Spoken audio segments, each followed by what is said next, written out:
The Pacific Ocean stretches endlessly beneath a sky bruised with smoke and fire. It's June 1944, and the waters off the Mariana Islands churn with the fury of war. Somewhere in that vast expanse of blue, the USS Essex cuts through the waves, her deck alive with the organized chaos of carrier operations. Aircraft roar overhead, their engines screaming as they return from strike missions against Japanese positions. The air smells of aviation fuel, hot metal, and salt spray. On the flight deck, sailors in colored jerseys move with practiced urgency, yellow shirts directing aircraft, red shirts handling ordnance, blue shirts maneuvering planes into position. The island superstructure looms to starboard, bristling with radar antennas and gun positions. Below deck, hundreds of men work in near darkness, fueling planes, loading ammunition belts, repairing battle damage. This is the nerve center of American naval aviation in the Pacific, a floating city dedicated to one purpose: projecting power across thousands of miles of ocean. Lieutenant Robert "Bob" Klingman stands in the ready room, sweat staining his khaki flight suit despite the fans struggling to move the humid air. He's 23 years old, with sharp eyes and steady hands that have already guided his F4U Corsair through a dozen combat missions. Around him, other pilots from VF-15 lounge in worn leather chairs, some sleeping, others playing cards with the forced casualness of men who've learned not to think too hard about what comes next. The briefing officer's voice cuts through the room. "Gentlemen, intelligence indicates significant Japanese air activity over Iwo Jima. We're launching a fighter sweep at 1,400 hours. Your mission is to destroy enemy aircraft on the ground and engage any bogies that come up to meet you."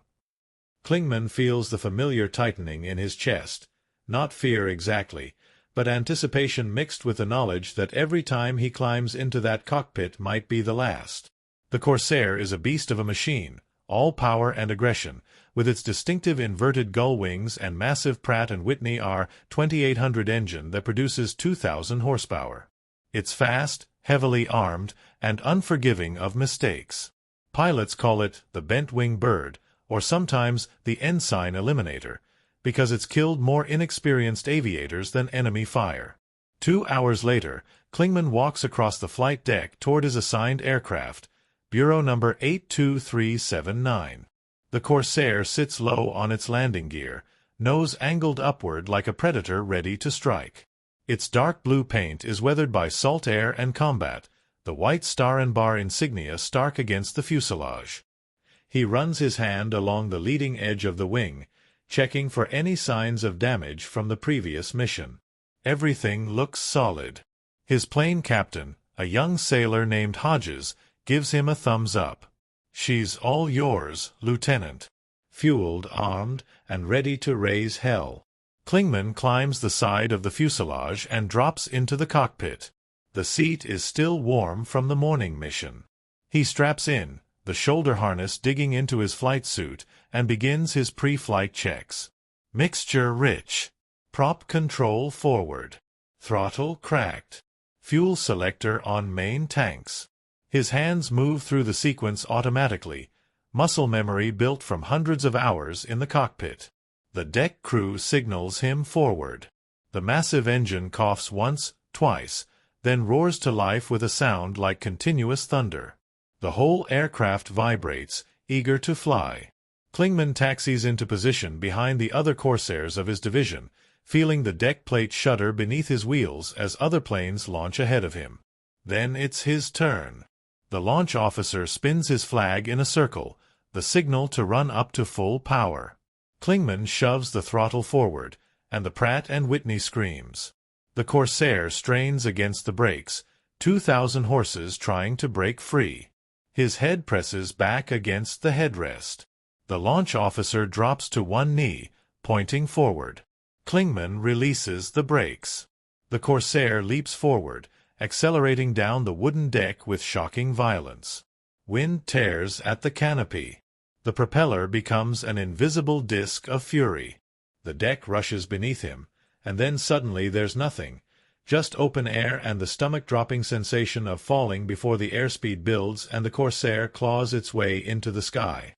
He retracts the landing gear with a satisfying thunk and joins up with his section leader. Below, the Essex shrinks to toy size, a gray wedge cutting white foam across the blue.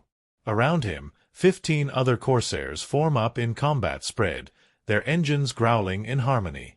The formation turns toward the northwest, toward Iwo Jima, toward whatever the Japanese have waiting.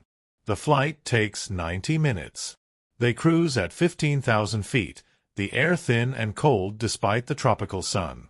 Klingman's eyes constantly scan the sky, above, below, behind.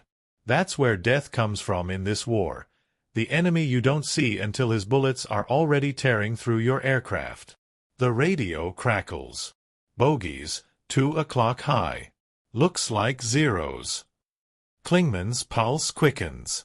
He spots them, dark specks against scattered clouds, maybe 8,000 feet above. The Japanese fighters are diving to intercept, their lighter, more maneuverable aircraft perfect for the kind of close-in dogfight they prefer. But American tactics have evolved. The Corsair can't turn with a zero, but it's faster and can dive like a meteor.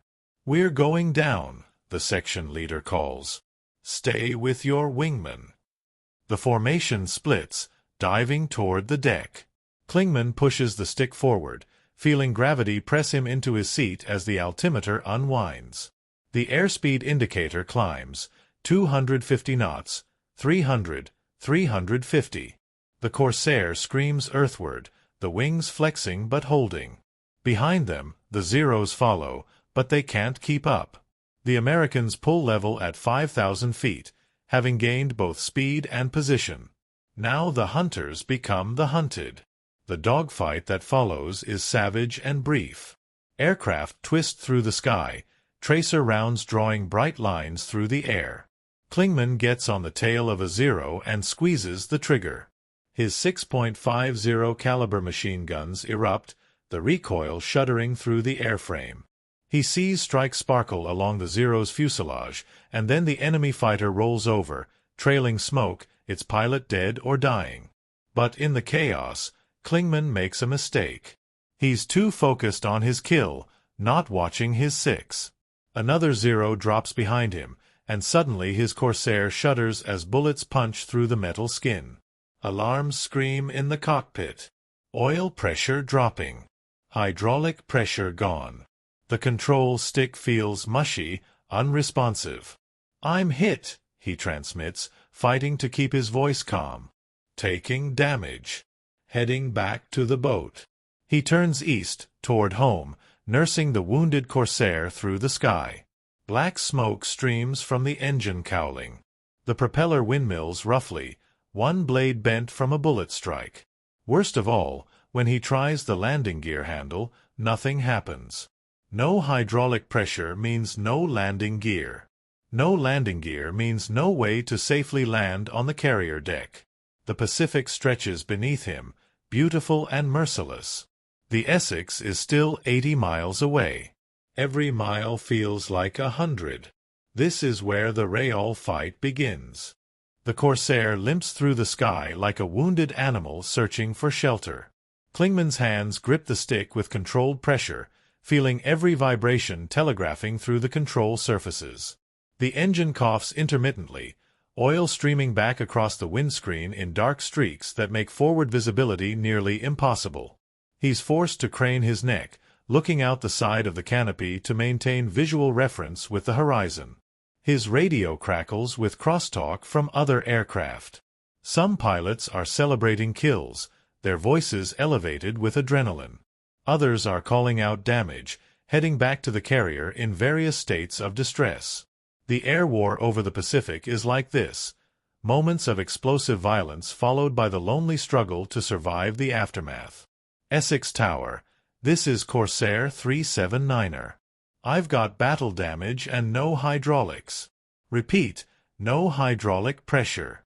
Landing gear will not extend.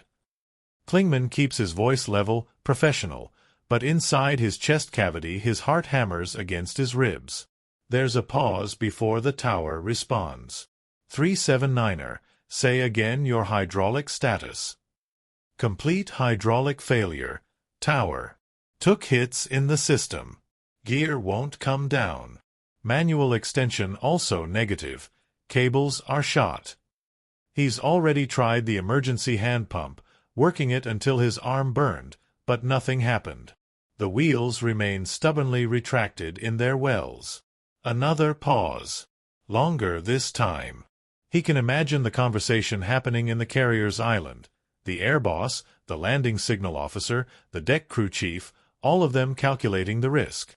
A wheels-up landing on a carrier deck is catastrophic. The arresting wires are useless without landing gear hooks. The aircraft will slide across the deck at high speed, possibly igniting fuel, definitely destroying itself and potentially killing deck crew. 379er, what's your fuel state?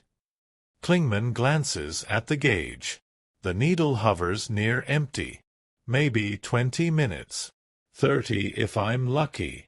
Copy that. Stand by. Stand by. He almost laughs. What else can he do? He's already considered every option. Bailing out means ditching in the Pacific, and even with search and rescue aircraft overhead, men die in these waters. Sharks. Exposure. Getting tangled in parachute lines and drowning before anyone can reach you.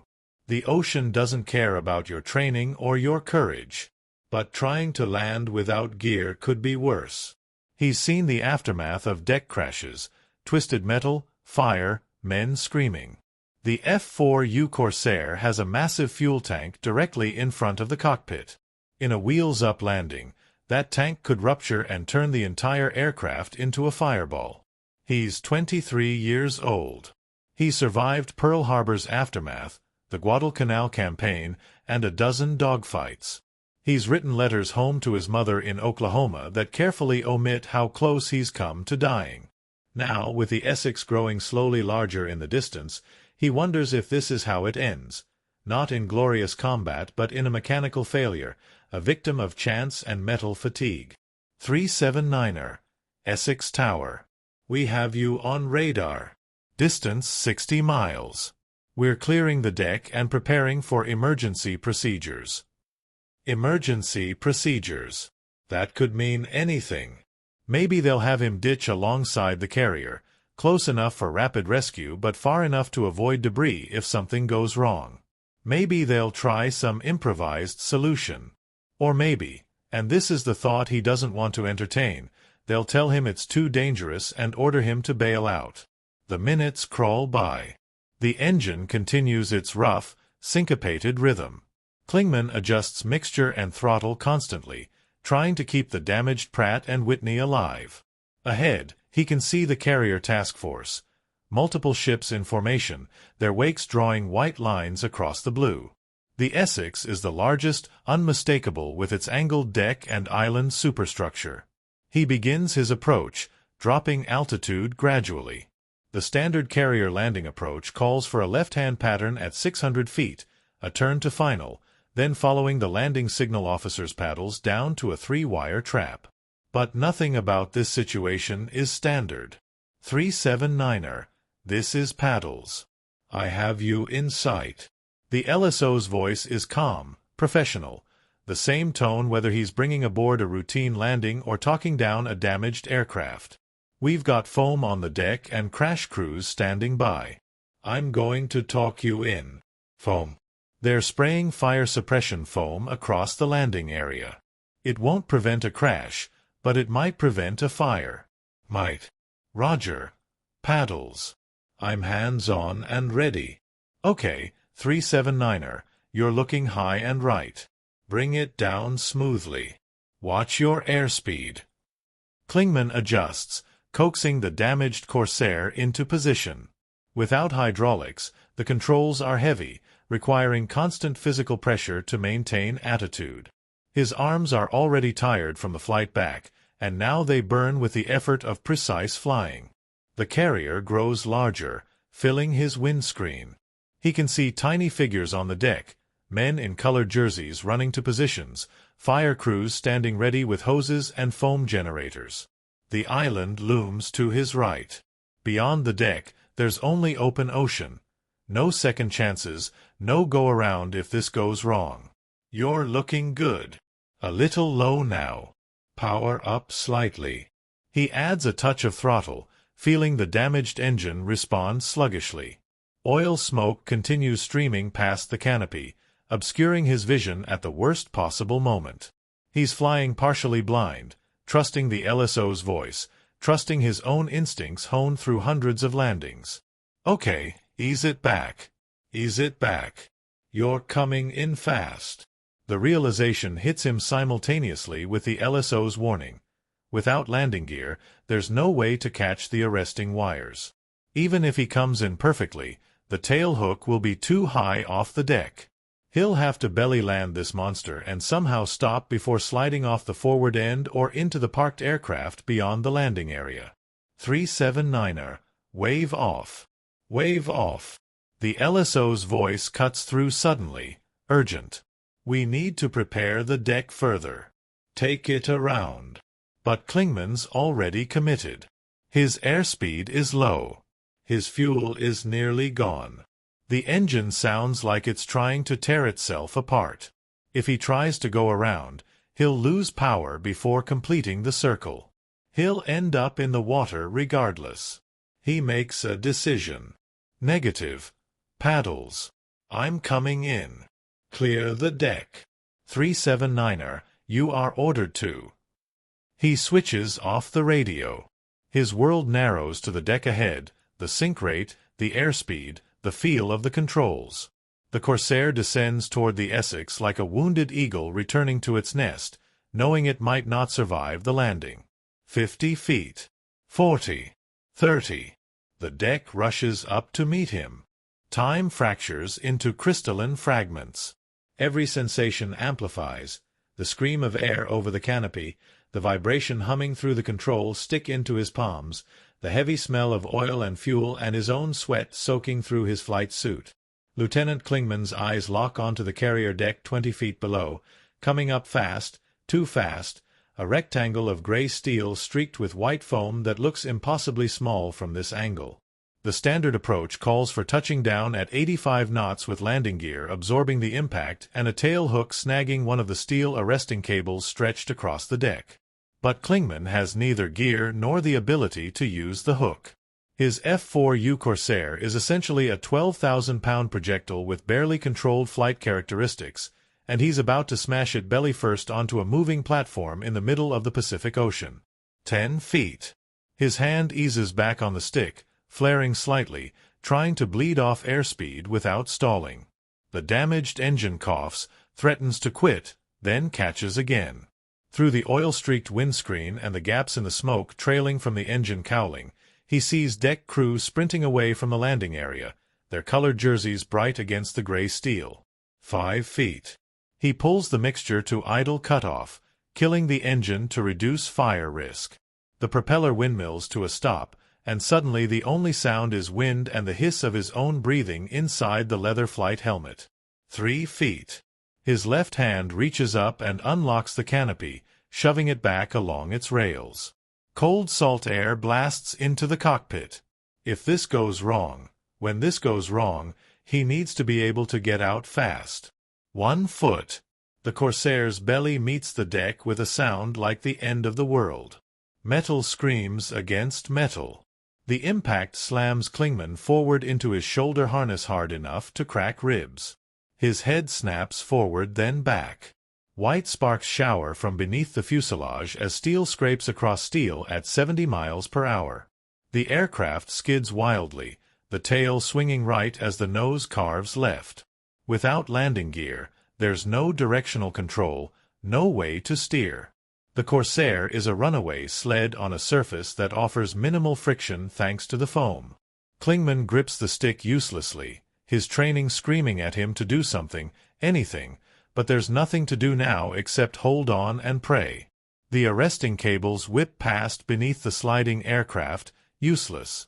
The Corsair rotates nearly 90 degrees as it skids, presenting its profile to the forward end of the deck. Through the open canopy, Klingman sees the bow approaching with terrible speed. Beyond that bow is empty air and a 70-foot drop to the ocean. 50 feet from the bow. 40. Something catches. Maybe a piece of torn metal on the fuselage. Maybe the tail wheel well.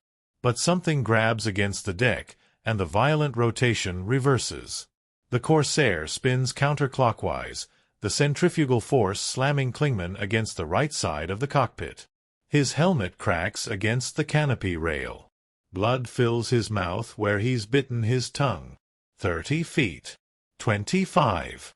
The aircraft completes its rotation and now slides backward toward the bow, losing speed but still moving too fast. Fire-suppressant foam fountains up around the fuselage, coating the windscreen in white froth.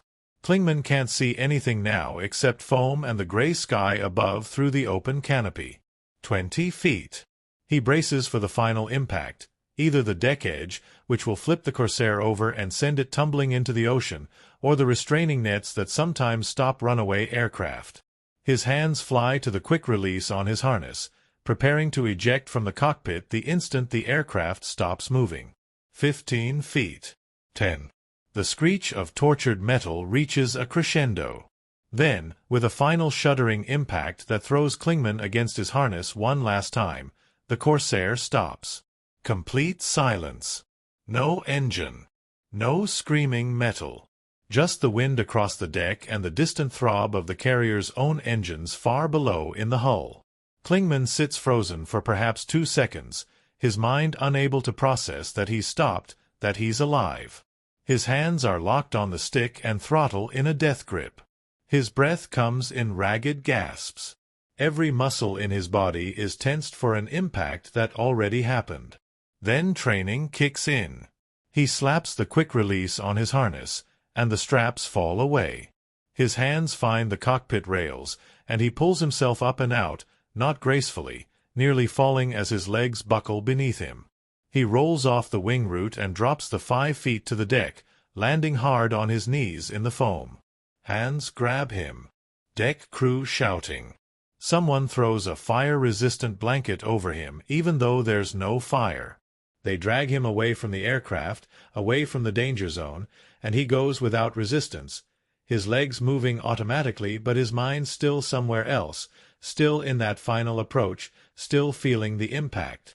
They pull him 30 feet clear, and only then does he turn to look. The Corsair sits nearly at the edge of the bow, maybe 8 feet from where the deck ends and the ocean begins. It's nearly perpendicular to the centerline, canted at an odd angle. The entire belly is scraped raw, metal peeled back in curls like wood shavings. The propeller blades are bent backward, twisted into abstract sculpture by the impact. Hydraulic fluid and oil leak from a dozen punctures, mixing with the foam in a toxic rainbow sheen. But it's intact. It didn't break apart. It didn't explode. It didn't go over the side. Jesus Christ, Lieutenant. A chief petty officer appears beside him, his face pale beneath his helmet. That was the craziest goddamn thing I've ever seen. Klingman tries to respond, but his throat is too dry. He manages a nod. Other pilots are appearing on deck now, emerging from the island, summoned by the commotion. They stand in small groups, staring at the wrecked Corsair and the impossible skid marks scored across the deck. Someone will measure them later and determine the aircraft slid nearly 350 feet before stopping. The air boss descends from the island, his face a mixture of fury and something that might be respect. Lieutenant Klingman. That was either the bravest or the stupidest thing I've witnessed in 20 years of naval aviation. Possibly both. Klingman finally finds his voice. Sir, I couldn't wave off. Not enough fuel or power to go around. The air boss studies him for a long moment, then glances at the Corsair. You disobeyed a direct order from the LSO. Yes, sir. You could have killed yourself and half the deck crew. Yes, sir. Another pause. Then the air boss's expression softens slightly. You also saved a $50,000 aircraft and demonstrated exceptional flying skill under impossible circumstances. I'm going to have to put both things in my report and let the captain sort out whether to court-martial you or commend you. Klingman manages a weak smile. Permission to request the commendation, sir? Despite himself, the air boss laughs. Get down to sickbay. You look like hell. As corpsmen lead him away, Klingman takes one last look at his Corsair. Bureau number 82379. They'll probably salvage it for parts, or maybe just push it over the side to make room for operational aircraft. Either way, it got him home. Behind him, the deck crew is already moving the wreck, clearing the landing area so the next recovery can begin. In carrier aviation, there's no time to dwell on close calls. The war continues. Aircraft return. Pilots land or don't land. The cycle repeats. But tonight, in the ready room, the story will spread. The legend will begin to grow. The pilot who brought his shot-up Corsair back with no landing gear and somehow stopped it 8 feet from the edge of the deck. The impossibility of it will be repeated and embellished until it sounds like fiction. But the skid marks are real. The twisted metal is real. And Klingman's hands, still shaking slightly as he walks toward sickbay, are real. He's alive when he shouldn't be. That's all that matters.